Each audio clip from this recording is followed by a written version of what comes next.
નમસ્કાર વિદ્યાર્થી મિત્રો, ધોરણ 10 વિષય ગણિત પ્રકરણ 1 વાસ્તવિક સંખ્યા જેમાં રીત 2 નો આપણે અભ્યાસ કરી રહ્યા છીએ.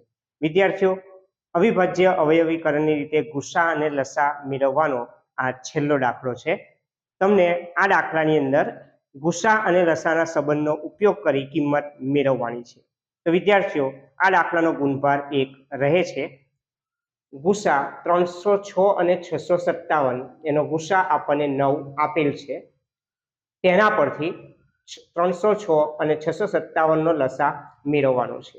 તો વિદ્યાર્થીઓ, ગુસા અને લસાનો સંબંધની વાત કરું તો ગુસા 306 657 ગુણ્યા લસા 306 657 બરાબર પૂર્ણાંકોનો ગુણાકાર એટલે કે 306 ગુણ્યા 657 લખવાના રહે છે, જે આપણને સંબંધ તરીકે મેળવેલ છે.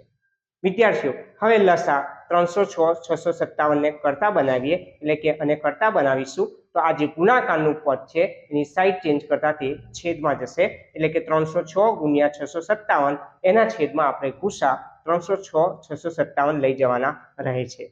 અંશમાં 306 ગુણ્યા 657 લખેલા છે ને રકમમાં 306 657 નો ગુસા આપણને 9 આપી દીધેલ છે, જેનો ઉપયોગ આપણે અહીં કરવાનો રહેશે.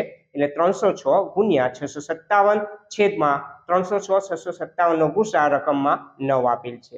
વિદ્યાર્થીઓ, 306 ભાગ્યા 9 કરીએ તો આપણને 34 મળી જાય છે. એટલે 34 ગુણ્યા 657 કરવાના રહે છે, એટલે કે 657 ગુણ્યા 34 કરતા 22,338 આપણને લસા મળી જાય છે.